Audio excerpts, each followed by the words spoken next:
Do you believe in God?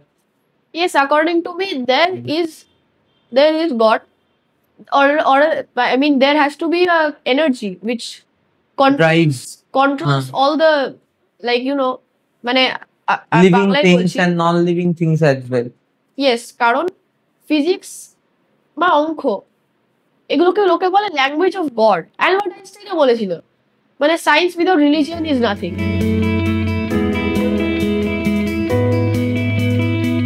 বই লেখার কথা কি করে মাথায় আসলো? এটা সময়টা যখন ছিল 2022 এর সময়, এক সন্ধ্যেবেলা আমার মা আমাকে এসে বলে যে, জানিস এরকম একটা অপরচুনিটি আছে জাপান যাওয়ার 4 মাসের জন্য। তো জাপান যাওয়ার আগে আমার মা আমাকে একটা ডায়েরি গিফট করে, আর আবোল তাবোলের বই গিফট করে। বলেছিল আর ডায়েরি যাতে প্রত্যেকদিন আমি লিখি অ্যাটলিস্ট, কারণ আমি যখন বড় হয়ে যাবো জাপানে কি কি করেছিলাম, কি কি এক্সপিরিয়েন্স ছিল সব ভুলে যাবো, তো তাই আমাকে ডায়েরি লিখতে বলে।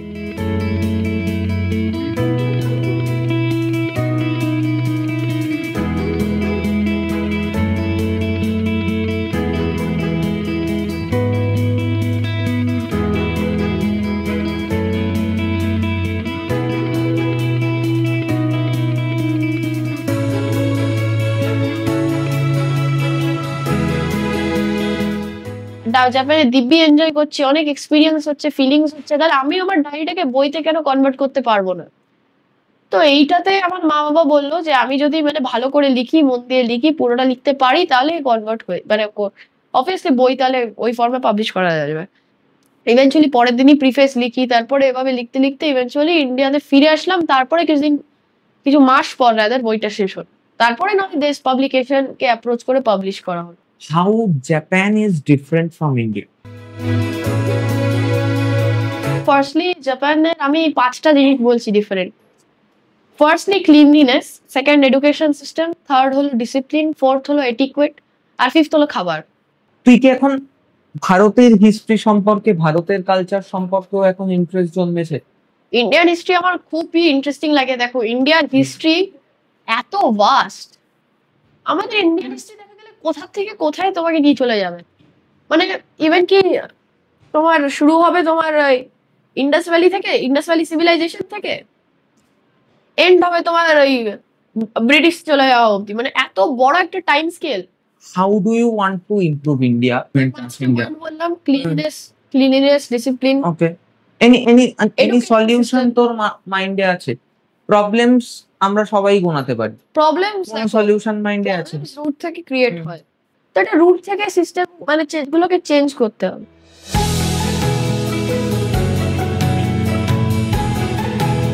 How did you get interested in Egypt? তো 2024-এ মানে আমার হিস্ট্রির প্রতি তো জাপান থেকে একটা ইন্টারেস্ট আসে, অ্যাটম বম ডোমের ভিজিট করে, ওখান থেকেই আমার হিস্ট্রির ইন্টারেস্টটা আসে।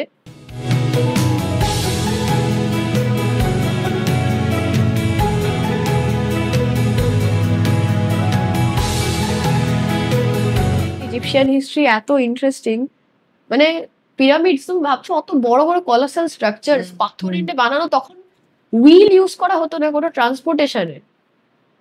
তো তোমাকে এত দূর থেকে একটা পাথর আনছে, এত বড় পাথর একটা পাথরের হাইট আমাদের থেকেও বড়, এরকম কত 3,000 মতো পাথর আছে।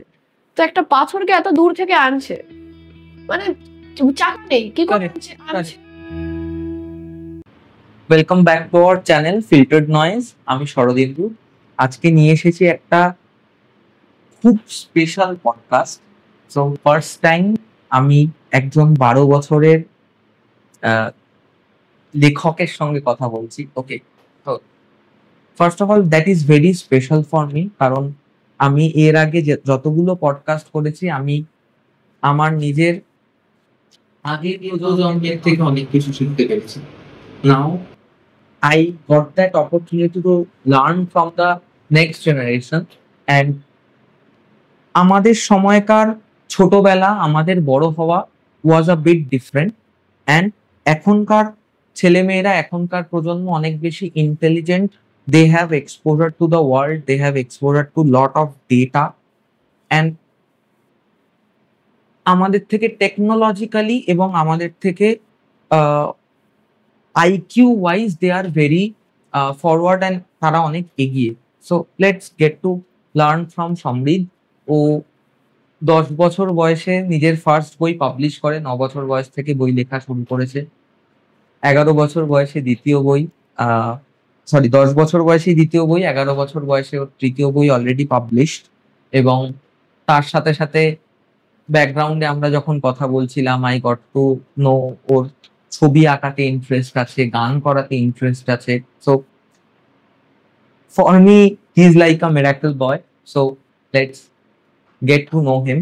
সমৃদ্ধ, কেমন আছিস? ভালো আছি। তুই করে বলছি। না না না, ঠিক আছে। পারফেক্ট। সো 9 বছর বয়সে প্রথম বই, মানে এটা কি একটু বাকিদের থেকে আলাদা নয়? মানে তোর ক্লাসের বন্ধু বান্ধবরা থেকে কখনো এরকম শুনেছিস? না মানে আমি যখন আমার প্রথম বই লেখা শুরু করি 9 বছর বয়সে, আর সেটা পাবলিশ হয় 10 বছর বয়সে। তারপরে ইভেনচুয়ালি পরের বইটাও লেখা, যেরকম মানে তুমি বললে, আমি পরের বইটাও লেখা তোমার 10 বছরে শুরু করি, তারপর 11 বছরে পাবলিশ করি। থার্ড বইটা লেখাও মানে 11 বছরে শুরু করি, 12 বছরে পাবলিশ করি। তো আমার জন্য এটা মানে খুবই বড় কিছু না। মানে আমার যেটা ভালো লাগে আমি সেটাই করছি। আমি মানে অন্যভাবে দেখে করি না যে এটা করলে আমি কত অ্যাটেনশন পাবো বা এসব কারেক্ট। কিছু। ওকে। তো আমার ক্লাসমেটরা আমার সাথে নর্মালি বন্ধুর মতো কথা বলে। এবার আমার অনেক ক্লাসমেট আছে যারা বই লিখেছে, 2-3 জন আছে। তো হ্যাঁ, এরকমই ব্যাপার আর কি। গ্রেট। সো জাস্ট এটা শুরুতে বল যে বই লেখার কথা কি করে মাথায় আসলো, আর লিখছিস ঠিক আছে, তার সাথে কি মানে পড়াশোনাও করা হয়, মানে বিভিন্ন বইপত্র পড়া হয়? হ্যাঁ, আমি ফার্স্টলি ছোটবেলা থেকেই আমার মা বাবা আমাকে অনেক রকমের ইংলিশ, বাংলা গল্পের বই, রাস্কিন বন্ড, এনিড ব্লাইটন সবই পড়ে শোনায়। তো এটা থেকেই আমার একটা রিডিং এর হ্যাবিট ডেভেলপ করে। আমার মা বাবা ইনফ্যাক্ট সব কার্টুন যেগুলো আছে, ছোটা ভীম, তারপরে নন্টে ফন্টে, বাটুল দ্য গ্রেট, এগুলো তো সব আমাকে মানে বইয়ের ফর্মে ইন্ট্রোডিউস করে। তারপরে আমি জানতে পারি যে কার্টুন আছে, তারপর না হয় দেখি। আমি ইনফ্যাক্ট এখনো নন্টে ফন্টে দেখি, আমার বেশ ভালোই লাগে। গোপাল ভাঁড়। হ্যাঁ, গোপাল ভাঁড়ও খুবই আমিও ভালো। ইউটিউবে মাঝে মাঝে গোপাল ভাঁড় দেখি। আহ, তোর পেরেন্টস কি করে? আমার প্যারেন্টস, আমার মা হলো যাদবপুর ইউনিভার্সিটির একজন প্রফেসর, জিওলজি নিয়ে রিসার্চ করে। আর আমার বাবা হলো মার্শাল আর্টিস্ট। সে মানে একটা ক্যারেক্টার অর্গানাইজেশন রান করে অল ওভার ইন্ডিয়া। ওকে। সো ওকে, মা যদি সায়েন্সের প্রফেসর হন, তো হট করে সায়েন্স থেকে লিটারেচারের প্রতি ঝোঁকটা গেল কেন? তো এটা একটা খুবই ইন্টারেস্টিং কোয়েশ্চেন। ফার্স্টলি মানে লিটারেচার বলতে গিয়ে আমার ছোটবেলা থেকে ইংলিশ খুব ভালো লাগে। অ্যাজ আই সেড, আমার মা আমাকে বাবা অনেক ইংলিশ গল্প পড়াশোনা তো, Enid Blyton, Ruskin bond, Rudyard Kipling, তারপর অন্য অন্য অথরদের। তো এটাই আই থিঙ্ক আমার লিটারেচার মানে টগল করে দেয় লিটারেচারের প্রতি। তো আরেকটা যেটা প্রশ্নটা করেছিলে যে মানে মানে লেখা কি করে আইডিয়াটা এলো মাথায়, তো ওইটার ব্যাপারে আমার মা, এটা সময়টা যখন ছিল 2022, তখন কোভিড অনেকটাই কমে এসেছে, কিন্তু পুরোপুরি কমে যায়নি। তো 2022 এর সময় এক সন্ধ্যেবেলা আমার মা আমাকে এসে বলে যে, জানিস এরকম একটা অপরচুনিটি আছে জাপান যাওয়ার 4 মাসের জন্য। আমি তো শুনে খুবই এক্সাইটেড, কিন্তু তারপরে আমি রিয়েলাইজ করলাম, আচ্ছা মা কি আমাদের ছেড়ে ছেড়ে একা চলে যাবে? তো আমি একটু মানে থতমত খেয়ে গেলাম। তারপরে মাকে বললাম যে, মা তুমি কি একা যাবে? তখন মা বলে, না না, তুই আর বাবাও যাবি। তো মা কি করে, মা মানে ফ্লাইটের টিকিট সব বুক করে নেয়, কিন্তু আমার স্কুল থেকে তখনও পারমিশন নেওয়া হয়নি। তো এটা একটা খুবই মেজর একটা জিনিস, কারণ আমার মা তারপরে গিয়ে স্কুলকে ফাইনাল রিকোয়েস্ট করে যে প্লিজ 4 মাসের জন্য একটা লিভ দিন। স্কুল বলে এটা ফার্স্ট আর লাস্ট টাইম। তো স্কুলকেও থ্যাংক ইউ জানাতে, ওরা বই মানে লাইক যেতে দিয়েছিল, না তো বই লেখাই হতো না। আর আমি সেটা বলছি, তো জাপানে আমরা সেটেল করি হিরোশিমাতে 4 মাসের জন্য। তো যেটা ইটসেলফ একটা হিস্টোরিক্যাল প্লেস, খুবই একটা হিস্টোরিক্যাল সাইট, একটা হিস্টোরিক্যাল প্লেস। জাপানের অনেক হিস্ট্রি আছে, মানে ওয়ার্ল্ড ওয়ার 2 এগুলো ছাড়া। তো আমার মা আর বাবা আমি ওখানে দিব্যি সেটেল হয়ে যাই। তো আমার মা হিরোশিমা ইউনিভার্সিটিতে রিসার্চ করা স্টার্ট করে, ওখানে, যেটা আমাদের বাড়ির কাছেই ছিল, মানে বেশি দূর নয়। তো আরেকটা জিনিস, হিরোশিমা ইউনিভার্সিটির একজন প্রফেসর কৌশিক দাস আমাদের হোস্ট হয় এই ট্রিপটার জন্য। মানে উনিও যাদবপুর ইউনিভার্সিটিরই একটা সময় ওখানে রিসার্চ করতেন জিওলজি নিয়েই। তো সন্ধ্যেবেলা আমি আমি আমার ডায়েরি লিখছিলাম, এটা নিয়েও বলতে হবে। তো জাপান যাওয়ার আগে আমার মা আমাকে একটা ডায়েরি গিফট করে আর আবোল তাবোলের বই গিফট করে, বলেছিল ডায়েরি যাতে প্রত্যেকদিন আমি লিখি অ্যাটলিস্ট, কারণ আমি যখন বড় হয়ে যাবো জাপানে কি কি করেছিলাম, কি কি এক্সপিরিয়েন্স ছিল সব ভুলে যাবো, তো তাই আমাকে এই ডায়েরি লিখতে বলে। আর আরেকটা জিনিস মা আমাকে বলেছিল আবোল তাবোলের সব পোয়েম মুখস্থ করতে, সেটা আমি করেও ফেলেছিলাম ইভেন্টুয়ালি। কৌশিক জেঠুকে সব পোয়েম শোনাতাম, কৌশিক জেঠুও মানে মনে করতো, বেশ ভালোই লাগতো। তো কি হয়েছিল, একদিন সন্ধ্যাবেলা আমি বসে ডায়েরি লিখছিলাম, তখন মা নিজের মানে হিরোশিমা ইউনিভার্সিটি থেকে ফিরে আসে, মানে নিজের ইউনিভার্সিটি যেখানে রিসার্চ করে সেখান থেকে ফিরে আসে। তারপরে ফিরে এসে আমাকে মানে লাইক বলে যে দেখছিলাম আমি ডায়েরি লিখছিলাম, তো বললো যে জানিস এরকম একজন ছিল, diary of a young girl and Anne Frank, সে ওয়ার্ল্ড ওয়ার 2 এর সময় হলোকাস্ট পিরিয়ডের সময় ডায়েরি লিখেছিল। সে আর তার মা মানে আনফর্চুনেটলি খুবই স্যাডলি মারা গেছিল, তার বাবা বেঁচে ছিল, তাই ওর ডায়েরিটাকে একটা বইয়ের ফর্মে পাবলিশ করে। এই বইটা অনেক ল্যাঙ্গুয়েজে ট্রান্সলেট হয়েছে, খুবই ফেমাস একটা বই, খুবই জনপ্রিয় একটা বই। তো আমার শুনে খুব মানে আমি খুব ইন্সপায়ার্ড হয়েছি, একজন হলোকাস্ট পিরিয়ডের সময় বই লিখেছে, তখন মানে খাবারের অভাব, লাইট অফ করে পুরো দিন বাড়িতে থাকতে হতো। মা এটাও বলেছে একটাই আলু 3 জন একটু একটু করে একদিনে পুরোটা খাচ্ছে, এভাবে বেঁচে ছিল। তাই ভাবলাম তাহলে আমি মানে ভালোই মানে আছি, জাপানে দিব্যি এনজয় করছি, অনেক এক্সপিরিয়েন্স হচ্ছে, ফিলিংস হচ্ছে, তাহলে আমি আমার ডায়েরিটাকে বইতে কেন কনভার্ট করতে পারবো না? তো এইটাতে আমার মা বাবা বললো যে আমি যদি মানে ভালো করে লিখি, মন দিয়ে লিখি, পুরোটা লিখতে পারি, তাহলে কনভার্ট হয়ে মানে অবভিয়াসলি বই তাহলে ওই ফর্মে পাবলিশ করা যাবে। মা বাবা আমাকে পরে বলেছিল কোনোদিনও ভাবিনি যে মানে আমি পুরোটা মন দিয়ে লিখে শেষ করব, কিন্তু আমি ইভেন্চুয়ালি করে নিয়েছিলাম। আমি চ্যাপ্টারে ডিভাইড করে বইটাকে ইভেন্চুয়ালি পরের দিনই প্রিফেস লিখি, তারপরে এভাবে লিখতে লিখতে ইভেন্চুয়ালি ইন্ডিয়াতে ফিরে আসলাম। তারপরে কিছু মাস পর রাদার বইটা শেষ হল, তারপরে নয় দেশ পাবলিকেশন কে অ্যাপ্রোচ করে পাবলিশ করা হলো। সো আমাকে বল, মানে how Japan is different from India? Very interesting question, আমি অনেক কিছুই বলবো। তো ফার্স্টলি জাপানের আমি 5টা জিনিস বলছি different. Firstly cleanliness, second education system, third হলো ডিসিপ্লিন, ফোর্থ হলো এটিকুয়েট, আর ফিফথ হলো খাবার। এডুকেশনটা দিয়ে শুরু করি। হ্যাঁ, ওটা নিয়ে শুরু করছি। এডুকেশন আর ক্লিনলিনেস যেহেতু ইন্টার রিলেটেড, ওই দুটোকে আমি একসাথেই বলছি। তো তার আগে আমাকে বলতে হবে যে আমিও তো স্কুলে গেছিলাম জাপানে, জাপানিজ ল্যাঙ্গুয়েজও শিখেছিলাম, অনেক বড় করে বলছি, ঠিক আছে? অসুবিধা নেই তো? তা আমি, কৌশিক জেঠু, আমার মা আর বাবা মিলে সিটি অফিসে গেছিলাম আমাদের নাম রেজিস্টার করার জন্য, কারণ আমরা জাপানে তো মানে 4 মাস থাকতাম, নাম অবভিয়াসলি রেজিস্টার করতেই হবে, গভর্নমেন্ট মানে জানাতে হবে যে আমরা আছি। তো তাই জন্য আমরা গেছিলাম। তো কৌশিক জেঠু আমাদের হেল্প করেছিল, ওখানে অনেক কিছু জাপানিজে বলা বলি ছিল, তো তাই সব হওয়ার পর আমরা বাড়ি ফিরি। তখন সিটি অফিস কনস্ট্যান্টলি আমার মাকে মেল করতে থাকে যে আপনি আপনার ছেলেকে স্কুলে পাঠান, একটা 9 বছরের ছেলে কি করে 4 মাস মানে বিনা এডুকেশনে আছে। তো আমার মা এটা আমাকে প্রথম বলেনি, তারপরে বলেছে।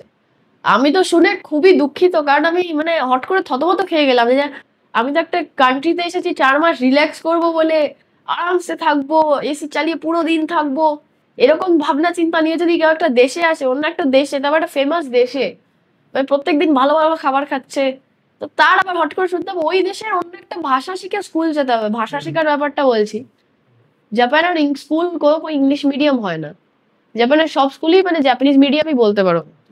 তো জাপানের স্কুলে কি হয়, পড়াশোনাও জাপানিজে হয়, সব টিচাররা কথাও বলে জাপানিজে, ইভেন কি টেক্সট বুকও জাপানিজে হয়, তোমাকে জাপানিজ ল্যাঙ্গুয়েজটাও শিখতে হতো। তো এইটার জন্য একটা সানস্কোয়ারে একটা জাপানিজ কি বলে ল্যাঙ্গুয়েজ ক্লাস ছিল, তো ওইটাতে আমি এনরোল করি। তো আমার মা ইউনিভার্সিটিতে বেরোতো, তার আগেই আমরা বেরিয়ে যেতাম মোটামুটি, বা তারপরে বেরোতাম, ডিপেন্ড করে। তো আমরা অ্যাকচুয়ালি 20 দিন গেছিলাম বেসিক্স গুলো শেখার জন্য। এটা মানে এর আগেও আমাকে কনভিন্স হতে হয়েছিল মা বাবার কাছে, কারণ মা বাবা সবসময় দুজনে একসাথে মিলে আমার সাথে ডিবেট করে একটা কিছুর জন্য, তাও মোটামুটি সবসময় হেরে যায় দুজনে। তো মানে আমি মানে মানে স্যাডলি মানে আমি ওইবার হেরে গেছিলাম, আমি ওইবার আর পারিনি। তো ওইবার কি হয়েছিল, ওইবার বেসিক তো আমি, আমার মা, আমার বাবা, কৌশিক জেঠু মিলে গেছিলাম স্কুলটা ভিজিট করতে, আমরা যে স্কুলটায় যাওয়ার কথা হয়েছিল। মানে স্কুলে একটা রুল আছে বুঝলে, আমি সেটাই বলছি, খুব ভালো স্কুল, এত বড় প্লেগ্রাউন্ড, প্রাইভেট মানে জিম, প্রাইভেট জিম না, জিম আছে, এত বড় একটা রক কার্ভিং আছে, তারপরে অনেক বড় বড় মানে বিল্ডিংটাও বেশ ভালো। একটা ইন্টারেস্টিং নিয়ম হলো, সেটা হলো কি স্কুলের মানে মানে মানে দুটো রকম শু আছে, একটা তুমি ভেতরে পড়বে, একটা তুমি বাইরে পড়বে। তো আমরা প্রথম দিন কি করেছিলাম, আমরা যে জুতোটা নিয়েছিলাম সেটা খুলে নিয়েছিলাম, শু র্যাক রাখা ছিল, আমরা শু র্যাকে রাখিনি, ভাবলাম স্টাফ মেম্বারদের জন্য, তাই আমরা কি করেছিলাম সিঁড়িতে খুলে গেছিলাম। তো একজন ভদ্রমহিলা দৌড়ে দৌড়ে এলো, সে এলো, তারপরে মানে আমাদের জুতোগুলো মিরর হাতে নিয়ে শু র্যাকে রাখলো। পরে জানতে পারলাম তিনি নাকি প্রিন্সিপাল ছিল। তুই বুঝতে পারছো কত ডিসিপ্লিন প্রিন্সিপাল, প্রত্যেকদিন সকালে গেটের বাইরে সব স্টুডেন্টসদের গ্রিট করে। আর একটা ইন্টারেস্টিং জিনিস, জাপানিজ ল্যাঙ্গুয়েজ মানে স্কুলে কোনো স্টাফ নেই, ক্লিনিং যেটা আছে সব স্টুডেন্টস আর টিচার্সরা করে, টয়লেট থেকে শুরু করে প্লেগ্রাউন্ডের ঝাড়ঝোপ অব্দি সব স্টুডেন্টস আর টিচার্সরা করে। ইভেন কি আমাদের ক্লাসরুম সব মানে সব স্টুডেন্টস আর টিচার্সরা মিলে করে। ইউজুয়ালি স্টুডেন্টসরা করে, টিচার্সরা গাইড করে দেয়। প্রত্যেকদিন লাঞ্চ পিরিয়ডের পর ক্লিনিং পিরিয়ড থাকে। প্রথম প্রথম আমার ভালো লাগতো না, তারপরে আমি ইউজ টু হয়ে যাই। তো আমি যেখানে স্কুলে একটা জায়গায় জাপানিজ শিখতাম, স্কুলে ফরেন স্টুডেন্টসদের একটা জায়গায় জাপানিজ শেখানো হয়, সেখানটায় আমি ক্লিনিং করতাম। তো অ্যাজ আই সেড প্রথম প্রথম ভালো লাগতো না, তারপরে আমার খুব ভালোই লাগতো ক্লিনিং করতে। জাপান এত ক্লিন একটা দেশ না, মানে তুমি রাস্তা দিয়ে হেঁটে যাচ্ছ, তুমি মানে পলিউশন ফ্রি, ফার্স্টলি পুরো নীল আকাশ, মেঘে ভর্তি, সাদা সাদা মেঘ, নীল আকাশ, রাস্তা খুব ক্লিন, পাখি ডাকছে, আশেপাশে গাছপালা আছে, ভর্তি ভর্তি গাছপালা, তারপরে দূরে পাহাড়ও আছে, আর হিলি রোডস, সঙ্গে ভেহিকল, কোনো হর্ন নেই। একটা খুব একটা খুব ইন্টারেস্টিং জিনিস হলো গিয়ে, জাপানে 4 মাস ছিলাম, একটাও হর্ন শুনতে পারিনি, একটাও হর্ন শুনতে পারিনি, লিটারালি একটাও হর্ন শুনিনি। বাস থেকে নয়, ভেহিকল থেকে নয়, সাইকেল থেকে নয়, কোথা থেকে একটাও হর্ন শুনিনি। মানে জিনিসটা নেই, একটাও শুনিনি হর্ন। মানে ট্রাফিকে দাঁড়িয়ে আছে, হর্ন নেই, জ্যাম হয়ে গেছে, হর্ন নেই, জ্যাম ওখানে ইউজুয়ালি হয় না। আর একটা জিনিস, স্কুটিতে ওখানে যারা চালায়, স্কুটি একজনই বসবে, মানে যে চালাচ্ছে সেই বসবে, আর কেউ বসতে পারে না। অন্যান্য সিটিতে যদি রুল আছে যে ইনফেন্টরা বসতে পারে, বাট সেটা নয়।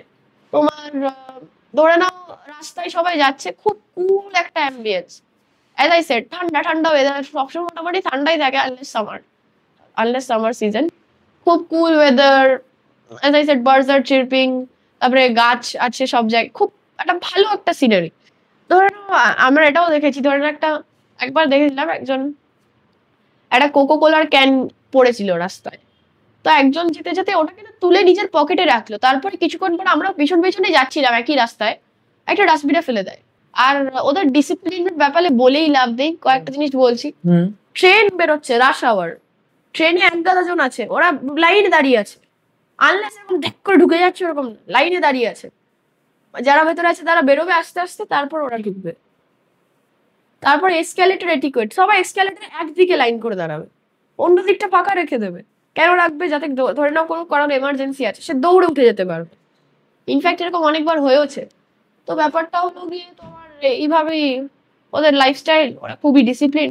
আমরা ইনফ্যাক্ট এটাও দেখেছি যে খুব বয়স্ক, এরকম কুঁজো হয়ে গেছে পুরো, একজন বয়স্ক ভদ্র মহিলা, সে শপিং গাড়ি দিয়ে এরকম করে করে শপিং করছে, তারপরে একটা গাড়িতে চড়ে বাড়ি যাচ্ছে, সেই গাড়িটা আমার মার্সিডিজ। বুঝতেই পারছো তো, ওদের ক্লাস খুব ডিফাইন্ড। এটাও দেখেছি, মানে ছোট ছোট বাচ্চারাও জগিং করছে সকালে উঠে, বয়স্করাও জগিং করছে, আর ওখানে কারোর বিশেষ মোটা নয়, সবাই রোগা, ডিফাইন্ড। জাপান যাওয়ার পর থেকে তোর একটু মাইন্ডসেটের ডিফারেন্স আসে, হ্যাঁ, যেটা তুই ইন্ডিয়াতে ছিল, দেন আফটার ওখানে যাওয়ার পর মাইন্ডসেটের একটা ডিফারেন্ট হয়। সেই ডিফারেন্সটা তোকে mainly history, geography, world general knowledge, এইসব দিকটায় তোকে একটু বেশি এগিয়ে নিয়ে গেছে। সো মানে তুই কি এখন ভারতের হিস্ট্রি সম্পর্কে, ভারতের কালচার সম্পর্কেও এখন ইন্টারেস্ট জন্মেছে?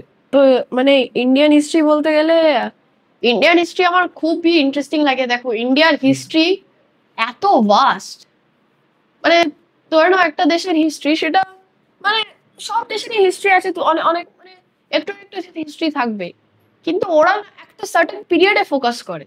ধরে নাও যেরকম ইজিপ্টে আমি গেছিলাম, ইজিপ্টে ওখানে একটা ওদের অনেক হিস্ট্রি, কিন্তু ওদের ফ্যারোর দিকটাই বেশি ইনক্লিনেশন, ফ্যারো, তারপর ওদের পরে গ্রিকেরা এলো।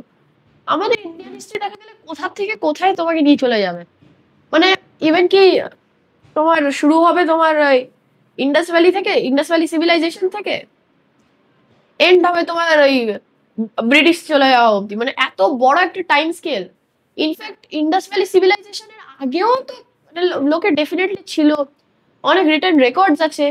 তারপরে আমার মনে হয় যে মাইথোলজিক্যাল, আমার মাইথোলজি নিয়ে অনেক স্টাডি করেছি, আমার মনে হয় definitely Indian mythology according to me it can be called history.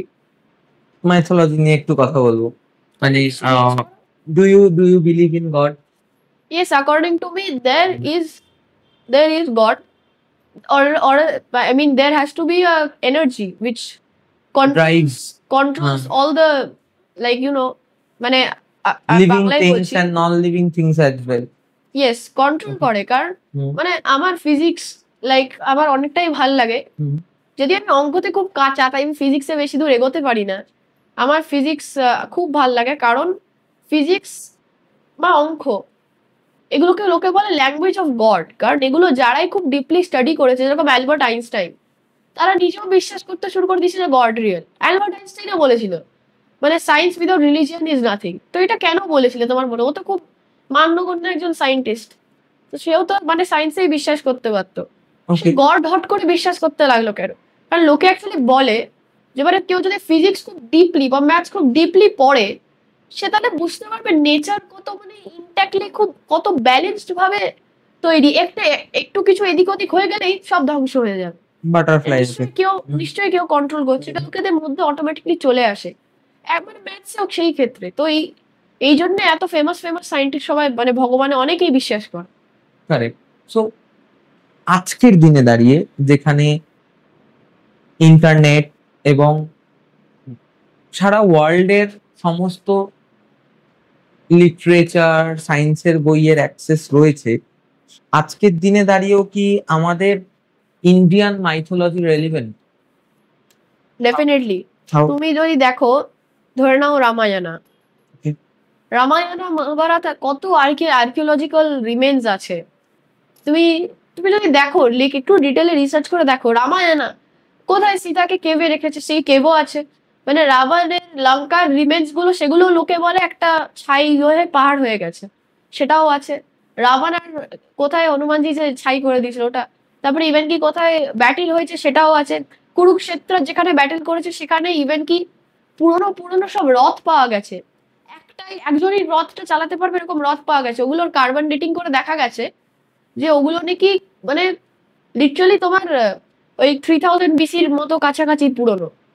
তো লোকে এগুলো নিশ্চয়ই আর্কিওলজিক্যাল রিমেন্স। আর কুরুক্ষেত্রতেই কেন পাওয়া গেছে? ইভেন কি তোমার মহাভারতে তো মানে আর্কিওলজিক্যাল রিমেন্স শুরু করতে গেলে মানে 30 মিনিট বলা ফেলে যাবে, সেটা নয়। মানে রামায়ণাতে তোমার আর্কিওলজিক্যাল রিমেন্স কত আছে। রামায়ণাতে তোমার seriously Ramayana Mahabharata, I think it's a part of our history. If মানে এগুলো নিয়ে অনেক তো সায়েন্টিস্টরা রিসার্চও করে। অ্যানশিয়েন্ট সায়েন্স ইন্ডিয়ার এত মানে খুব অ্যাডভান্স ছিল।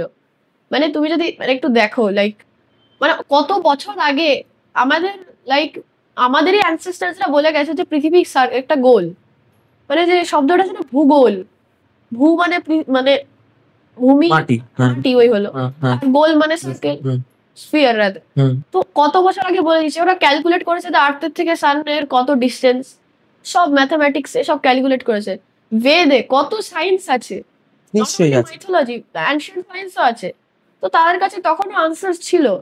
তো এবার কেন ওরা মানে ভগবানের, এটাও মানে ধর্ম বানিয়ে ওরা তার উপরে রিসার্চ করেছে। মানে তুমি যদি দেখো যে ওরা মানে আমরা তো নিশ্চয়ই এখনো রিসার্চ করি, আমাদের মাইথোলজি তো সাবজেক্টও আছে। মানে লোকেরা কি করে আর্কিওলজিক্যাল সাইট যেখানে সব ইভেন্টস বলা হয়েছে সেখানগুলোকে গিয়ে রিসার্চ করে। তো এটাও একটা ব্যাপার, ওই রিসার্চ করেই তো লোকে জানতে পারে আচ্ছা এটা একটা রিমেন্ট পাওয়া গেল, এটা এরকম, নাহলে এটা তো কিছু একটা তো এরকম হয়েছে। এইভাবেই লোকেদের ধারণার উপর রিসার্চ হয়েছে।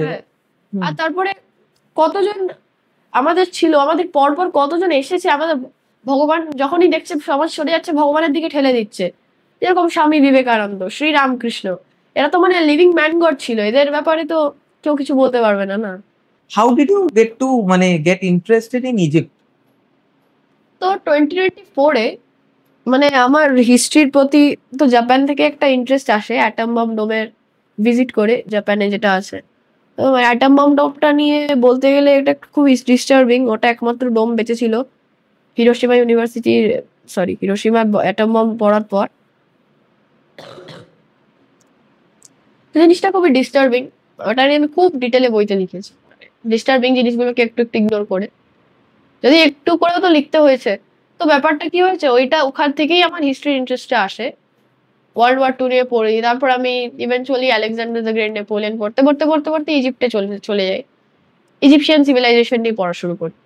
আমার ইজিপশিয়ান সিভিলাইজেশন এত ইন্টারেস্টিং লেগেছিল, তাই আমার মা বাবা ট্রিপটা প্ল্যান করে ইজিপ্টে যাওয়ার জন্য 12 দিনের জন্য। তো এইভাবেই মানে ইন্টারেস্টটা আসে আর কি। Okay, tell me something about Egyptian history. তো Egyptian history is a very vast form, like Egyptology যেটাকে বলে। ইজিপশিয়ান হিস্ট্রি এত ইন্টারেস্টিং, মানে পিরামিডস ভাবছো অত বড় বড় কলাসাল স্ট্রাকচার পাথর এনে বানানো, তখন হুইল ইউজ করা হতো না কোনো ট্রান্সপোর্টেশনে। তো তোমাকে এত দূর থেকে একটা পাথর আনছে, এত বড় পাথরে একটা একটা পাথরের হাইট আমাদের থেকেও বড়, এরকম কত 3,000 মতো পাথর আছে। তো একটা পাথরকে এত দূর থেকে আনছে, মানে চাকা নেই, কি করে আনছে। And that actually satisfies your statement যে কত বছর আগেও আমাদের বিজ্ঞান কতটা উন্নত ছিল, সেটা তুই নিজেই পডকাস্টে বলবি। Now what improvement India needs, তোর কি মনে হয়? এন্ড আগে বলতো বড় হয়ে কি হওয়ার ইচ্ছা? আমার বড় হয়ে আমি এখন ডিসাইড করতে পারিনি actually, to be totally honest with you. But আপাতত লিটারেচার নিয়ে পড়তে চাই, দেখা যাক। সায়েন্স নিয়ে সেরকম খুব একটা এগোবি না? না, ফিজিক্স বললাম ভালো লাগে, দেখা যাক। What about civil services? Civil services এর ব্যাপারে কোনো আইডিয়া আছে? IAS, IPS? জানি আইপিএস অফিসার জানি, এগুলো দেখেছিলাম, বাট তারপরে ডিসাইড করেছি নয়, না দরকার নেই। ওকে, লিটারেচার নিয়ে রাইটার হিসেবেই ক্যারিয়ার পার্সু করতে? রাইটারটা না, রাইটিংটা আমার আমি চাই হবি হিসেবে থাকুক। ওকে, মেন প্রফেশন না, আনলেস খুব হিট হয়ে যায় বই এসব। ওকে, তো রিসার্চের দিকে কবি যেটা ভাবা যেতে পারে, হিস্ট্রি নিয়েই পড়তে পারি। ওকে, হিস্ট্রি খুব ইন্টারেস্ট তো, হ্যাঁ তাই। আর ছবি আঁকা বেশি ভালো লাগে না গল্প লিখতে বেশি ভালো লাগে? মিক্সড, এটা মানে জিজ্ঞেস করা মানে আমি অনেক জায়গায় এটা বলি, মানে জিজ্ঞেস করা মা বাবা। মানে একদমই তাই। গ্রেট। সো জাস্ট আমাকে বল, how do you want to improve India? মানে নিজের লেভেলে, একজন পার্সন লেভেলে তুই কিভাবে কি ইমপ্রুভমেন্ট চাস ইন্ডিয়া? বললাম ক্লিনলিনেস, ডিসিপ্লিন। ওকে, এনি সলিউশন তোর মাইন্ডে আছে? প্রবলেমস আমরা সবাই গোনাতে পারি, প্রবলেমস সলিউশন মাইন্ডে আছে? রুট থেকে ক্রিয়েট হয়। ওকে, একটা বাচ্চা যেভাবে মানুষ হচ্ছে সেভাবেই মানে লাইক, তো না এডুকেশন সিস্টেম, সবকটা বাচ্চা স্কুলে যাচ্ছে, স্কুলে যদি ক্লিননেসটা আসে, তাহলে মানে ক্লিন করাটা আসে যেটা জাপানে আছে, ওরা গ্রাউন্ডেড থাকবে, দেশটাও ক্লিন হবে। তো এটা রুট থেকে সিস্টেম মানে গুলোকে চেঞ্জ করতে হবে। আরেকটা অনেক মানে খুব একটা ইম্পর্টেন্ট জিনিস হলো ইন্ডিয়ার ক্লিনিনেসটা, সেটা তো বললামই। ইন্ডিয়ার এই যে মানে হর্ন বাজানো, তারপরে ডিসিপ্লিন, এগুলো এটিকুয়েট, হ্যাঁ, এগুলো ইমপ্রুভ করতে হবে। যদিও আমি বললাম as I shed, I love India. ইন্ডিয়ার মতো রিচ কালচারাল ট্রেডিশনাল হিস্ট্রির মানে হয়তো কোনো দেশ আর নেই, এটাই আমার মতে। ঠিক, correct. Thank you so much Samriddha. তোর সাথে কথা বলে আমি সমৃদ্ধ হলাম, ট্রুলি।